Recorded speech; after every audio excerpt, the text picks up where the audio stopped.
Aujourd'hui, je vous parle d'une tournée que j'ai faite en 2013. J'ai eu la chance de prendre une photo vraiment tripante du côté de Barcelone, une photo de nuit. Également, je vous parle d'un des 3 albums du regretté Bob Bissonnette. Ça commence maintenant.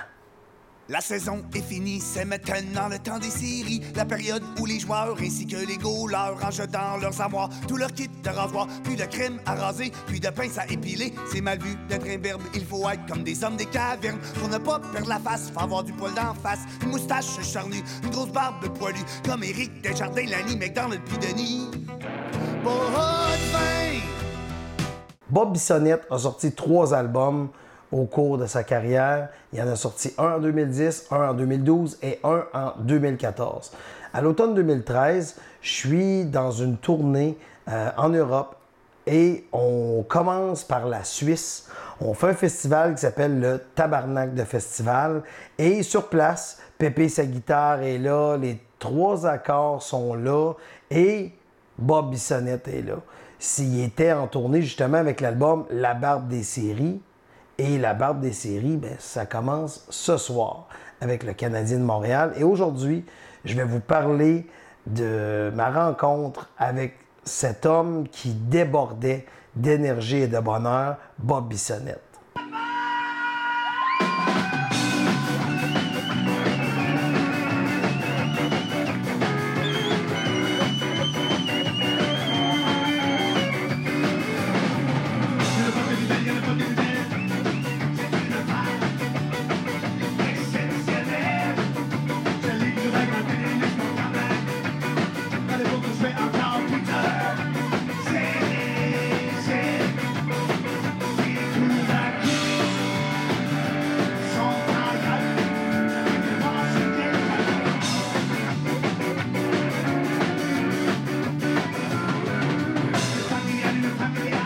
Demain, Barcelone, ça va être de la calice de marde. Les images que vous venez de voir sont tirées du documentaire Mike Ward le docu, qui se voulait un espèce de résumé de notre voyage que nous avons passé en 2013.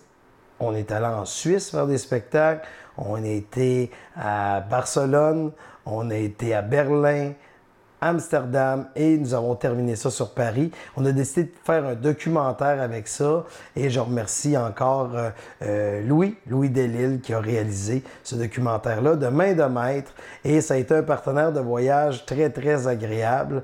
Alors, comme je vous disais, la première ville qu'on visitait, c'était Lausanne en Suisse. On allait faire un festival, le Tabarnak de Festival, et arrivé sur place, j'ai rencontré Pépé.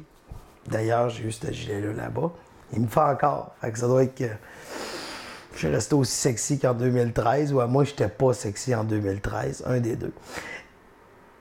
Pépé et sa guitare étaient sur place. Et il y avait aussi Bob qui était là. Et moi, c'était comme un premier contact avec Bob sur scène. Je le sais, il avait sorti un album avant. J'aurais dû le découvrir avant. Et Bob, il avait tellement d'énergie. C'est incroyable. C'est quelqu'un sur scène. C'est une bête. C'est une bête. N'importe qui est dans la salle quand Bob était sur scène, c'était le party assuré. C'est quelqu'un qui avait une confiance, quelqu'un qui aimait tout le monde, c'est quelqu'un qui souriait à tout le monde. Bref, un être humain comme rarement j'en ai vu. En première position, c'est une chanson qui me fait vraiment rire. Je l'aime, Chantal Machabée.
La deuxième position, c'est une chanson qu'on a entendue souvent suite au départ de Bob Bissonnette, la fameuse chanson « J'accroche mes patins ».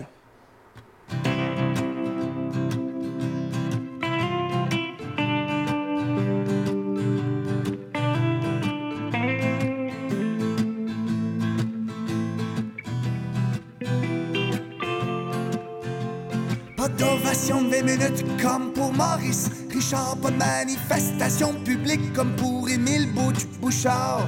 Pas de comité d'accueil à l'aéroport, absolument rien pour souligner mon départ. Je serai pas intronisé au temple de la renommée, aux côtés de Marc Messier pis toutes mes joueurs préférés. Pas de bâton d'argent, pas de lithographie, ni même une sculpture à mon effigie. Mon dernier match, mon dernier tour de glace, c'est maintenant la fin. J'accroche mes patins, les lumières sont éteintes. J'ai fait ma dernière feinte. J'aurais pu demain ou après-demain, j'accroche mes patins.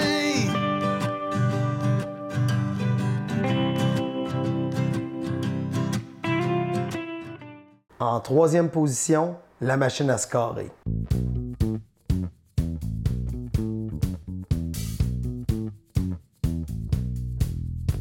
Tous les joueurs de hockey ont un rôle à jouer, c'est de même ça marche si tu veux gagner. Le gardien de service arrête l'époque, le deuxième goal ouvre la porte, le préposé à l'équipement remplit les gourdes d'eau, le coach remanie ses trios, les goons donnent des coups à la face, l'employé de l'arène a fait la glace, le gars de quatrième ligne donne des mises en échec, les plus cinglés font des cross-check, mais le plus important c'est de la mettre dedans. La machine à scorer, la machine à scorer, la machine à scorer, la machine à scorer, la machine à scorer, la machine à scorer, la machine à scorer, la machine à compter, compter, compter, compter, yeah.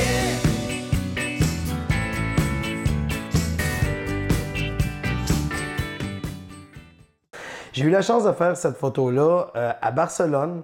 Alors, comme je vous rappelle, c'était super le fun. Et on a fait le tour de l'Europe. On faisait des villes en 10 jours. On en faisait 5 villes en 10 jours. Fait que la première journée, on est arrivé sur Paris. On a loué une voiture. J'ai pogné environ 15 contraventions. Je me suis rendu dans la région de Lausanne. On a dormi là, dans un sous-sol. On était reçus. C'était vraiment cool. Manger de la fondue, là. Oh! Fondue au fromage, là, c'était sérieusement, je pesais 150 livres avant d'aller là. Et ensuite de ça, 2 spectacles à Lausanne. Ensuite, on se rend à l'aéroport de Lyon, prend l'avion, se retrouve à Barcelone. Un spectacle devant à peu près 40 personnes. C'était horrible. 40 personnes, je pense que j'exagère. Ça doit être 20 personnes. Mais c'était incroyable. Il y avait quand même une table de Québécois qui était venue. C'était vraiment cool. Après ça, on a volé de Barcelone jusqu'à Berlin. Et à Berlin, on restait là comme une journée ou deux, le temps de faire un spectacle dans un endroit assez spécial. Chaque fois qu'on entrait dans la salle-là, chaque client qui payait, il fallait qu'il prenne un shooter avant d'entrer. Fait qu'on a vécu ça. Ensuite de ça, le lendemain, on avait une voiture. On s'est rendu du côté d'Amsterdam, conduire sur les autobahns. C'était vraiment trippant. On se rend à Amsterdam. Amsterdam, c'est ça. Fait que c'est une place quand même spéciale, une série de 3 spectacles là-bas, pour ensuite prendre la voiture et terminer sur Paris le voyage et un spectacle en première partie de Kéron sur Paris. On dort là-bas et le lendemain, retour au Québec. C'est quand même un voyage intense. La photo que j'ai prise, c'est une photo qu'on voit un peu, j'ai pris ça à la pénombre, on voit la ville de Barcelone, mais c'est quand même assez sombre, mais de ce point d'observation le jour, on peut voir un peu toute la ville de Barcelone et bien sûr la célèbre Sagrada Familia, qui est l'église ou la cathédrale non complétée de Gaudi. Il y a beaucoup de constructions d'ailleurs de Gaudi dans la ville. C'est une ville qui est très artistique. Je vous souhaite tous de la visiter un jour. Et c'est une ville Il fait chaud, le monde est relax. Il y a comme une rue vraiment importante qui s'appelle la Rambla. Là-dessus, plein de petits restaurants, plein d'endroits spéciaux. Fait que on a eu vraiment du beau temps là-bas. On était quand même là pour une courte période de temps, vu la rapidité des spectacles. Donc, il y avait quand même des spectacles pratiquement tous les soirs, et ce, dans différents pays d'Europe. Donc, on n'avait pas le temps de rester tant que ça, mais le peu de temps que j'ai passé là, je peux dire que c'est une ville que j'ai aimée et que j'aimerais sûrement retourner un jour. La saison est finie, c'est maintenant le temps des séries. La période où les joueurs ainsi que les goalers rangent dans leurs armoires tout leur kit de rasoir, puis de crème à raser, puis de pince à épiler. C'est mal vu d'être imberbe, il faut être comme des hommes des cavernes. Pour ne pas perdre la face, faut avoir du poil d'en face, une moustache charnue, une grosse barbe poilue, comme Éric Desjardins, Lanny McDonald puis Denis. Pas de vin, le printemps, c'est le temps des barbes de série. Moi j'aime bien celle de Dave, Laurie. Le printemps, c'est le temps des barbes de playoff. Tout le monde a du poil, même Mika qui Proussoff. Cette semaine, j'ai mis le hashtag un petit peu avant. Donc, vous avez juste à l'avoir, à l'écrire. Je vous rappelle, si vous avez des plaintes ou des commentaires négatifs ou des commentaires constructifs, avant de l'écrire, j'ai besoin du hashtag que j'ai écrit avant.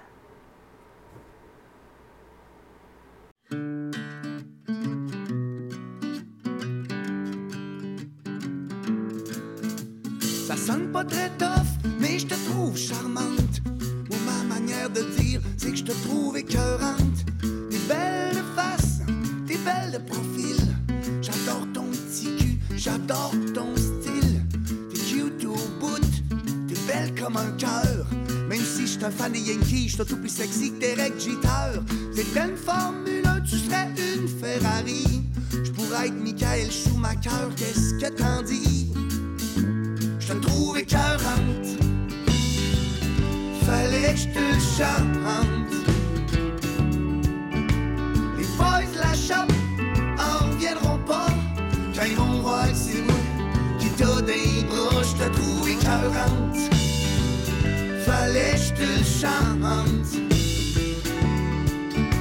Les gars du club d'or qui vont capoter quand ils vont voir que c'est moi qui pars avec toi.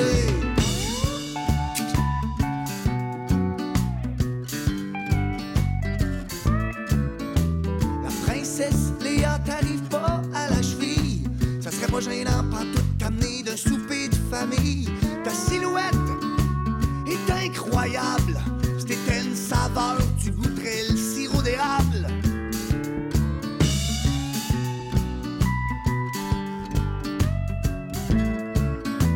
La première fois, j'ai eu de la misère à parler. Angelina Jolie peut aller se rhabiller.